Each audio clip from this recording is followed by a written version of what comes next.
Welcome to TS24 news.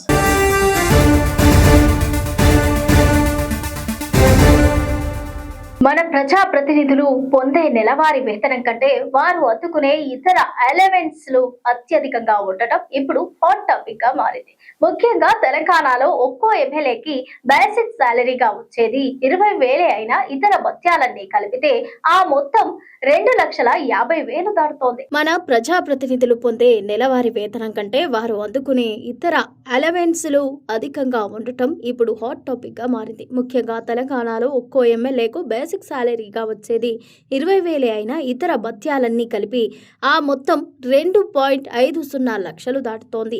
శాసనసభ్యులకు ప్రభుత్వం ప్రతి నెల నియోజకవర్గ అలవెన్స్ కింద 2.30 లక్షలను చెల్లించనుంది. ఇది కాకుండా ఒకవేళ వారు ప్రభుత్వ క్వార్టర్లలో నివసించకపోతే అదనంగా 25,000 వసతి భత్యాన్ని కూడా పొందుతారు. అసెంబ్లీ సమావేశాలకు హాజరైన రోజుల్లో ఒక్కో సభ్యుడికి 1,000 దినసరి భత్యం లభిస్తోంది. పార్లమెంట్ సభ్యుల విషయానికొస్తే వారి ప్రాథమిక జీతం 1.24 లక్షలుగా ఉంది. దీనికి అదనంగా ప్రతి నెల నియోజకవర్గ భత్యం కింద 87,000, కార్యాలయ నిర్వహణ కోసం మరో 75,000ను కేంద్రం అందిస్తోంది. వీటితో పాటు ఏడాదికి 34 ఉచిత విమాన ప్రయాణాలు, ఏ రైల్లోనైనా ఉచితంగా ప్రయాణించే వెసులుబాటు వారికి ఉంది. స్థానిక సంస్థల ప్రతినిధులైన సర్పంచులు, ఎంపీటీసీలకు వేతనాలు తక్కువగానే ఉన్నా ప్రభుత్వం వారికి ఉచిత రవాణా, ఇతర సౌకర్యాలను కల్పిస్తోంది. సర్పంచులు నెలకు 6,500 గౌరవ వేతనం పొందుతుండగా జెడ్పీటీసీలు, ఎంపీపీలు 13,000ను అందుకుంటున్నారు. పదవి విరమణ తర్వాత కూడా ఎమ్మెల్యేలు, ఎంపీలకు భారీగా పెన్షన్ సౌకర్యాలున్నాయి. ప్రజాప్రతినిధులు, వారి కుటుంబ సభ్యులకు ప్రభుత్వ ఖర్చుతోనే పూర్తి స్థాయి వైద్య సదుపాయాలు ఉచితంగా అందుతాయి. ఎంపీలకు ఢిల్లీలో ఉచిత నివాసంతో పాటు ఏడాదికి 50,000 యూనిట్ల విద్యుత్, 4,000 కిలోమీటర్ల నీరు ఉచితంగా లభిస్తోంది. ప్రజా సేవ కోసం ఎన్నికైన వీరికి అందుతున్న ఈ భారీ ప్రయోజనాలపై ఇప్పుడు సామాన్యుల్లో చర్చ జరుగుతోంది. కాంగ్రెస్ ప్రభుత్వంలో విడతల వారీగా దోచుకునే బ్యాచ్ తయారైందని ఎస్సీ/ఎస్టీ కమిషన్ మాజీ చైర్మన్ డాక్టర్ ఎర్రల శ్రీనివాస్ ఆరోపించారు. తెలంగాణ భవన్ లో ఆదివారం ఏర్పాటు చేసిన మీడియా సమావేశంలో ఆయన మాట్లాడారు. కాంగ్రెస్ ప్రభుత్వంలో విడతల వారీగా దోచుకునే బ్యాచ్ తయారైందని ఎస్సీ/ఎస్టీ కమిషన్ మాజీ చైర్మన్ డాక్టర్ ఎర్రల శ్రీనివాస్ ఆరోపించారు. తెలంగాణ భవన్ లో ఆదివారం ఏర్పాటు చేసిన మీడియా సమావేశంలో ఆయన మాట్లాడారు. కాంగ్రెస్ నాయకులపై అవినీతి ఆరోపణలు రాగానే ఒక్కొక్కరు బయటకు వచ్చి ఏది పడితే అది మాట్లాడుతున్నారంటూ పేర్కొన్నారు. ముఖ్యమంత్రి నుంచి మొదలు క్రింది స్థాయి నేతల వరకు ప్రజలకు ఇచ్చిన హామీలు అమలు చేయడంలో పూర్తిగా విఫలమయ్యారని విమర్శించారు. హ్యామ్ మోడల్ రోడ్లలో 25% ఎక్సైజ్ టెండర్లు వేశారని హరీష్ రావు ఆధారాలతో సహా మీడియాకు వివరిస్తే ఎమ్మెల్సీ అద్దంకి దయాకర్ ఇష్టం వచ్చినట్లు మాట్లాడుతూ అద్దంకి దయాకర్ గా మారారని వెల్లడించారు. కాంగ్రెస్ పాలన అంటేనే కరప్షన్ పాలన అంటూ ఎద్దేవా చేశారు. హ్యామ్ మోడల్ రోడ్లలో బిడ్ ఓపెన్ అయిందా లేదా ప్రకటించాలని డిమాండ్ చేశారు. కొత్వాల్గూడలో రాఘవ కన్స్ట్రక్షన్ పేరు మీద అక్రమంగా పనులు జరుగుతున్నాయని ఆధారాలతో సహా బయట పెడితే దానిపై కాంగ్రెస్ పార్టీ నాయకులు ఎందుకు మాట్లాడట్లేదంటూ ప్రశ్నించారు. ముఖ్యమంత్రి నుంచి మొదలు కింది స్థాయి వరకు బూతులు మాట్లాడటమే సరిపోతోందని ఆరోపించారు. తెలంగాణలో Bhatti tax, Ponnam tax, Ponguleti tax, Uttam tax నడుస్తోందని అన్నారు. బీఆర్ఎస్ హయాంలో మొబిలైజేషన్ అడ్వాన్స్ల విధానాన్ని రద్దు చేస్తే కాంగ్రెస్ పార్టీ అధికారంలోకి రాగానే మొబిలైజేషన్ అడ్వాన్స్ల విధానాన్ని అమలుకి తెచ్చి ప్రజల సొమ్మును కొల్లగొడుతోందంటూ తెలిపారు. 28 నెలల కాంగ్రెస్ పాలనలో 28 శాఖల్లో అవినీతి జరిగిందని అద్దంకి దయాకర్, బల్మూరి వెంకట్కు దమ్ముంటే వీటిపై సమాధానం చెప్పాలంటూ డిమాండ్ చేశారు. ఈ సమావేశంలో గోసుల శ్రీనివాస్ యాదవ్, అభిలాష్, రంగనేని, రాఘవేంద్ర యాదవ్, కిషోర్ గౌడ్, తుంగబాలు, ఏ హరిబాబు తదితరులు పాల్గొన్నారు. నిజంగా హరీష్ రావు గారు ఏం మాట్లాడినరు, కేటీఆర్ గారు ఏం మాట్లాడినరు? మొన్న హరీష్ రావు గారు ప్రెస్ మీట్ పెట్టి యామ్స్ రోడ్లలో కుంభకోణం జరిగింది, అవినీతి జరుగుతూ ఉన్నది, 25%కు ఎక్కువ వేసి టెండర్లు ఎక్కువ వేసి మొబిలైజేషన్ అడ్వాన్స్లు ఇస్తూ ఉన్నారని చెప్పిండ్రు. దాని మీద సమాధానం చెప్పకుండా చిల్లరగా మాట్లాడి ఇష్యూను డైవర్ట్ చేసేటువంటి ప్రయత్నము బల్మూరి వెంకట్ అండ్ దయాకర్ మాట్లాడిండు. ఆయన అద్దంకి దయాకర్ కాదు, అడ్డంకి దయాకర్, అన్నిటికీ అడ్డం పడే. ఏది మాట్లాడినా బీఆర్ఎస్ పార్టీ నుంచి మొదటి నుంచి దానికి అడ్డం పడడమే ఆయన వంతు. నేనేమంటున్నా దయాకర్ గారికి, హరీష్ రావు లాంటి నాయకుడిని, కేసీఆర్ గారు లాంటి నాయకుడిని, కేటీఆర్ గారి నాయకులను పట్టుకొని పేరు పెట్టి పిలిస్తే కనీసం నేను పిలుస్తున్నాం దయాకర్ అని నాకు విలువరాదా? సంస్కారం అడ్డం వస్తుంది కదా. దయాకర్ అని చెప్పరాదా నాకు? కేసీఆర్ లాంటి స్థాయి ఎక్కడ, నీ స్థాయి ఎక్కడ? ఇలా నిన్న మొన్న ఎమ్మెల్యేలు ఎమ్మెల్సీలు కాగానే ఎవడు ఆగుతలేడు. అసలు పవర్ అనేది చచ్చిపోయే వరకు ఉంటుంది అనుకుంటుండ్రేమో మీరు. కొంచెమన్నా విజ్ఞతతో మాట్లాడండి. ఇలా మేము అడుగుతున్నాం, మీ పాలననే పర్సెంటేజీల పాలన, మా మీద నిందలేయడం కాదు. కాంగ్రెస్ పాలన అంటేనే కరప్షన్కు మారిపోయారు. కాంగ్రెస్ అంటేనే కరప్షన్, కరప్షన్ అంటే కాంగ్రెస్. కరప్షన్కి కనుక కాలేజీ పెడితే కాంగ్రెస్ ప్రభుత్వం ఒక సిలబస్ అవుతుంది. ఇలా మేము అడుగుతా ఉన్నాం, యామ్స్ రోడ్లలో 25% ఎక్సెస్ టెండర్లు ఇచ్చిండ్రని మేము అడుగుతా ఉన్నాం. అది నిజమా కాదా బయట పెట్టండి. టెండర్లు బిడ్డింగ్ ఓపెన్ అయిందని ఒకరు అంటారు, అసలు ఓపెనే కాలేదని ఒకళ్ళు అంటారు. అసలు ఈ రోజుకు ఓపెన్ అయినాయా కాలేదా చెప్పే దమ్ము నిజంగా మీకుందా? అది బయట పెట్టండి. సమాధానం వాటికి చెప్పాలి.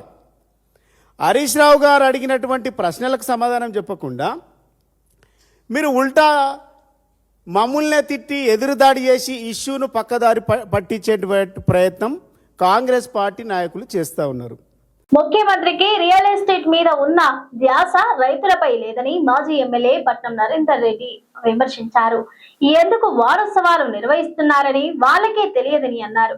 కొడంగల్లో ఎంత మందికి రుణమాఫీ అయ్యిందో చర్చకు సిద్ధమా అంటూ సవాల్ విసిరారు. 100% రుణమాఫీ చేస్తే మళ్ళీ నేను ఎమ్మెల్యేగా పోటీ చేయనని స్పష్టం చేశారు. ముఖ్యమంత్రికి రియల్ ఎస్టేట్ మీద ఉన్న ధ్యాస రైతులపై లేదని మాజీ ఎమ్మెల్యే పట్నం నరేందర్ రెడ్డి విమర్శించారు. ఎందుకు వారోత్సవాలు నిర్వహిస్తున్నారో వాళ్ళకే తెలియదని అన్నారు.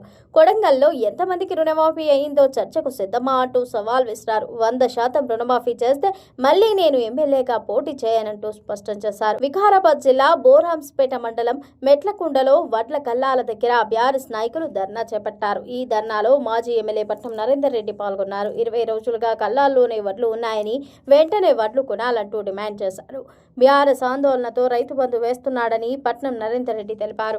ఈ కొనుగోలు సంఘాల దగ్గర ఎందుకు పెట్టామంటే రైతుల ప్రజలకు తెలవాలి, ముఖ్యమంత్రి గారు బుద్ధి రావాలి, తెలంగాణ రైతాంగానికి బుద్ధి రావాలి. ఇక్కడ కూడా ఇంత పెద్ద ఎత్తున ఒడ్లు కొనాలని చూస్తా ఉన్నారు మీరు. పెద్ద ఎత్తున నెల రోజుల నుంచి ఒడ్లు పోసి పడిగాపులు కాస్తున్న రైతులకు ప్రభుత్వం గతిరే, కలెక్టర్ లేరు, ఈ రోజు ఇక్కడ ఆఫీసర్ లేరు, కాంగ్రెస్ నాయకులు ఎక్కడ పోయారు పక్కకు లేరు. వాళ్ళంతా ప్రజల మీద ధ్యాస లేదు.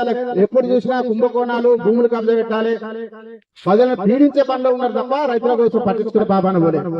ఇక మరి ముఖ్యమంత్రి గారు 99 రోజుల ప్రజాపాలన అంట, విజయోత్సవాల సభలంట. మరి ముఖ్యమంత్రి కానీ ప్రభుత్వాన్ని మంత్రులకి మన సిక్కు శరం ఉందని అడుగుతున్నారు. 99 రోజుల మీరు ఏం చేస్తా ఉన్నారు? ఇక్కడ ఒడ్లు వన్నికే చేతన అయితే లేదు కానీ రేపు 4వ తారీఖు నుంచి 9వ తారీఖు వరకు అంట రైతు వారోత్సవాలంట, సంబరం. మరి రైతు వారోత్సవాలు ఎందుకు చేస్తున్నామని ముఖ్యమంత్రి గారు ప్రశ్నిస్తున్నా. ఒడ్ల కొనుగోలు కేంద్రాలు పెట్టి ఒడ్లు కొన్నందుకు వారోత్సవాలు చేస్తున్నావా? వరి పంటకు బోనస్ ఇవ్వనందుకు వారోత్సవాలు చేస్తున్నావా? ఈ రోజు రైతు బంధు చేయనందుకు వారోత్సవాలు చేస్తున్నావా? రైతులకు సమాధానం చెప్పాలి. తెలంగాణలో ఉన్న రైతులందరూ సమాధానం చెప్పాలి, కొడంగల్ ఉన్న రైతులకు ముఖ్యంగా సమాధానం చెప్పాలి. నీ వారోత్సవాలు 4 నుంచి 9 తారీఖు 5 రోజులు వారోత్సవాలు అంటున్నావు కానీ ఇక్కడ చూడండి ఎన్ని కుప్పలు ఉన్నాయి. ఇక్కడ నెల రోజుల నుంచి రైతులు పడిగాపులు వస్తే ఒడ్లు కొననీకి దిక్కులేదు. కొడంగల్ నియోజకవర్గం 14 లక్షల మంది విద్యార్థులకు సీఎం రేవంత్ రెడ్డి వెన్నుపోటు పొడిచారంటూ బీఆర్ఎస్ వర్కింగ్ ప్రెసిడెంట్ కేటీఆర్ విమర్శించారు. ఫీజు రియంబర్స్మెంట్ ను రద్దు చేసేందుకు చీకటి జీవో 7ను తీసుకొచ్చారంటూ మండిపడ్డారు. ఈ మేరకు సీఎం రేవంత్ రెడ్డికి కేటీఆర్ ఘాటుగా లేఖ రాశారు. బీసీ, ఎస్సీ, ఎస్టీ, మైనారిటీ విద్యార్థుల భవిష్యత్తుకు అంధకారంలోకి నెట్టాడని రేవంత్ రెడ్డిపై మండిపడ్డారు. 14 లక్షల మంది విద్యార్థులకు సీఎం రేవంత్ రెడ్డి వెన్నుపోటు పొడిచాడని బీఆర్ఎస్ వర్కింగ్ ప్రెసిడెంట్ కేటీఆర్ విమర్శించారు. ఫీజు రియంబర్స్మెంట్ ను రద్దు చేసేందుకు చీకటి జీవో 7ను తీసుకొచ్చారంటూ మండిపడ్డారు. ఈ మేరకు సీఎం రేవంత్ రెడ్డికి కేటీఆర్ కేసీఆర్ ఘాటు లేఖ రాశారు. బీసీ, ఎస్సీ, ఎస్టీ, మైనారిటీ విద్యార్థుల భవిష్యత్తును అంధకారంలోకి నెట్టాడని రేవంత్ రెడ్డిపై మండిపడ్డారు. విద్యాశాఖను విధ్వంసం చేసేందుకే నీ దగ్గర పెట్టుకున్నావా అంటూ నిలదీశారు. కేసీఆర్ స్కీములకే కాదు వైఎస్ఆర్ పథకాలకు పాతరేస్తావా అంటూ ఆగ్రహం వ్యక్తం చేశారు. 2.5 ఏళ్ల మీ అసమర్థ పాలనలో ఇప్పటికే విద్యా వ్యవస్థను కుప్పకూల్చి క్షమించరాని పాపాన్ని మూటగట్టుకున్నారు. ఇప్పుడు ఏకంగా ఉన్నత చదువులకు నిరుపేదలను పూర్తిగా దూరం చేసేలా విద్యార్థులకు వెన్నుపోటు పొడుస్తారా? రాష్ట్రంలోని 14 లక్షల మంది బీసీ, ఎస్సీ, ఎస్టీ, మైనారిటీ విద్యార్థులకు కొండంత అండగా నిలిచే ఫీజు రియంబర్స్మెంట్ పథకాన్ని రద్దు చేసేలా మీరు చేస్తున్న కుట్ర భయంకరమైనది. మీ కాంగ్రెస్ ప్రభుత్వం తీసుకొచ్చిన జీవో 7 ముమ్మాటికి ఫీజుల పథకానికి పాతరేసేందుకు చేస్తున్న కుటీల ఎత్తుగడ తెలంగాణ సమాజానికి అర్థమైపోయింది. ఈ జీవో వచ్చిన క్షణం నుంచి విద్యార్థులకే కాదు లక్షలాది మంది నిరుపేద తల్లిదండ్రులకు కూడా కంటి మీద కునుకు కరువైంది. పిల్లల భవిష్యత్తుపై గంపెడాసలు పెట్టుకున్న తల్లిదండ్రుల ఆశలు మీ ప్రభుత్వ దిక్కుమాలిన చర్యలు నీళ్లు జల్లుతున్నాయి. ఇప్పటికే గురుకుల వ్యవస్థను పూర్తిగా కుప్పకూల్చడంతో 142 మందికి పైగా చందమామ లాంటి పిల్లలు చనువు తాలించారు. కనీసం సరైన భోజనం కూడా కల్పించలేని చేతకాని సర్కారు వల్ల ఇప్పటికీ వేలాది మంది విద్యార్థులు ఆసుపత్రుల పాలవుతున్నాయన్నారు. ఉమ్మడి రాష్ట్రంలో కాంగ్రెస్ ముఖ్యమంత్రి వైఎస్ రాజశేఖర్ రెడ్డి మంచి ఉద్దేశంతో ప్రవేశపెట్టిన ఫీజు రియంబర్స్మెంట్ పథకాన్ని రాజకీయాలకు అతీతంగా తెలంగాణ తొలి ముఖ్యమంత్రి కేసీఆర్ కూడా కొనసాగించారు. విద్యార్థుల ఉన్నత చదువులకు ఇబ్బందులు తలెత్తకుండా ఇప్పటికప్పుడు చర్యలు తీసుకున్నారు. కానీ కాంగ్రెస్ అధికారంలోకి వచ్చిన నాటి నుంచి ఫీజు రియంబర్స్మెంట్ పథకానికి గ్రహణం పట్టింది. అసెంబ్లీ ఎన్నికల్లో ఇచ్చిన గ్యారంటీలకు ఇప్పటికే గాలి కొదిలేసి 4 కోట్ల ప్రజలకు తీరని ద్రోహం చేశారు. చివరికి గతంలో మీ సొంత పార్టీ ప్రభుత్వం అమలు చేసిన ఫీజుల పథకానికి తూట్లు పొడవడానికి మీకు సిగ్గు అనిపించడం లేదా? ఆర్థిక స్తోమత లేని నిరుపేద విద్యార్థులకు ఉన్నత విద్యను ఉచితంగా అందించే ఈ పథకాన్ని సమాధి చేసేలా విడుదల చేసిన జీవో 7 ముమ్మాటికి ఫీజు రియంబర్స్మెంట్ను ఎత్తేసేందుకు తెచ్చిన చీకటి జీవో మాత్రమే. విద్యార్థుల భవిష్యత్తును అంధకారంలోకి నెట్టే ఈ జీవో 7ను వెంటనే వెనక్కి తీసుకుని విద్యార్థి లోకానికి క్షమాపణలు చెప్పాలంటూ బీఆర్ఎస్ పక్షాన డిమాండ్ చేస్తున్నాను. కాంగ్రెస్ ప్రభుత్వం నిబంధనల పేరుతో రైతులను ఇబ్బంది పెడుతోందని మాజీ మంత్రి BRS deputy floor leader Harish Rao విమర్శించారు. పేరుకే కొనుగోలు కేంద్రాలు ప్రారంభించారు, కానీ ఒక్క గింజ కూడా ప్రభుత్వం కొనడం లేదని మండిపడ్డారు. కాంగ్రెస్ ప్రభుత్వం నిబంధనల పేరుతో రైతులకు ఇబ్బంది పెడుతోందని మాజీ మంత్రి BRS deputy floor leader Harish Rao విమర్శించారు. పేరుకే కొనుగోలు కేంద్రాలు ప్రారంభించారు, కానీ ఒక్క గింజ కూడా ప్రభుత్వం కొనడం లేదని మండిపడ్డారు. ధాన్యం కొనుగోలు చేయాలని డిమాండ్ చేస్తూ మల్లారం వద్ద సిద్దిపేట కరీంనగర్ రాజీవ్ రహదారిపై రైతులు ధర్నా చేపట్టారు. రైతులకు సంఘీభావంగా హరీష్ రావు ధర్నాలో పాల్గొని మద్దతు తెలిపారు. ఈ సందర్భంగా హరీష్ రావు మాట్లాడుతూ 28 రోజులుగా వడ్లని కొనుగోలు చేయడం లేదంటూ రైతులు తన దృష్టికి తెచ్చారంటూ తెలిపారు. మొక్కజొన్న రైతులకు గన్ని బ్యాగులు లేకపోతే రైతులు సొంతంగా బ్యాగులు తెచ్చుకుంటున్నారని పేర్కొన్నారు. 22 రోజులుగా సన్ఫ్లవర్ గింజలను కొనుగోలు చేయడం లేదని అన్నారు. ప్రభుత్వం వెంటనే కలెక్టర్లకు ఆర్డర్లు ఇచ్చి వడ్ల కొనుగోలును ప్రారంభించాలంటూ డిమాండ్ చేశారు. వడ్లకు బోనస్ ఇస్తామని చెప్పారని అది కాస్త బోగస్ అయ్యిందని హరీష్ రావు విమర్శించారు. ఎరువులు కొనాలంటే యాప్ కావాలి, వడ్లు కొనాలంటే ఆన్లైన్ కావాలి అంటూ రైతులను కాంగ్రెస్ ప్రభుత్వం ఇబ్బంది పెడుతోందంటూ మండిపడ్డారు.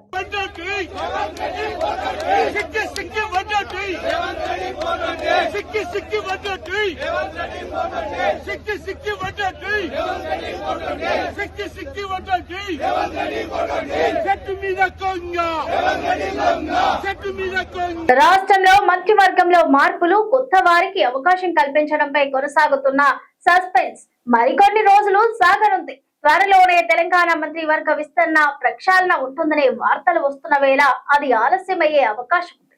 ప్రస్తుతం 5 రాష్ట్రాల ఎన్నికలు పూర్తి కాగా సోమవారం ఫలితాలు వెల్లడి కానున్నాయి. ఈ నేపథ్యంలోనే కేరళలో కాంగ్రెస్ కూటమి యూడీఎఫ్ కు మెజార్టీ వస్తోందని ఎగ్జిట్ పోల్స్ అంచనాల మధ్య హస్తం పార్టీ హైకమాండ్ అటువైపు దృష్టి పెట్టనుంది. ఈ క్రమంలోనే తెలంగాణ కేబినెట్ విస్తరణ ఆలస్యమయ్యే అవకాశాలు కనిపిస్తున్నాయి. ఇక కేబినెట్ విస్తరణలో ముఖ్యమంత్రి రేవంత్ రెడ్డి చెప్పిన వారికే కాంగ్రెస్ అధిష్టానం ఆమోద ముద్ర వేసే అవకాశాలు మెండుగా ఉన్నాయి. అదే సమయంలో ఇప్పటికే కేబినెట్ లో ఉన్న పలువురు మంత్రుల వ్యవహార శైలిపై హైకమాండ్ అసంతృప్తితో ఉన్న నేపథ్యంలో వారిని తప్పించి కొత్త వారికి అవకాశం కల్పించే సూచనలు కూడా కనిపిస్తున్నాయి. ఇక ఇప్పటికే మంత్రివర్గంలో 2 ఖాళీలు ఉండగా మంత్రులను తప్పిస్తే మరింత మందికి అవకాశాలు రానున్నాయి. ఇక ఇప్పటికే ఉన్న 2 ఖాళీల్లో ఒకటి ఎస్టీలకు కేటాయించే సూచనలు కూడా కనిపిస్తున్నాయి. ఇది వాటి బులెటిన్. మరో బులెటిన్ తో మళ్ళీ కలుద్దాం. Stay tuned, DS24 News.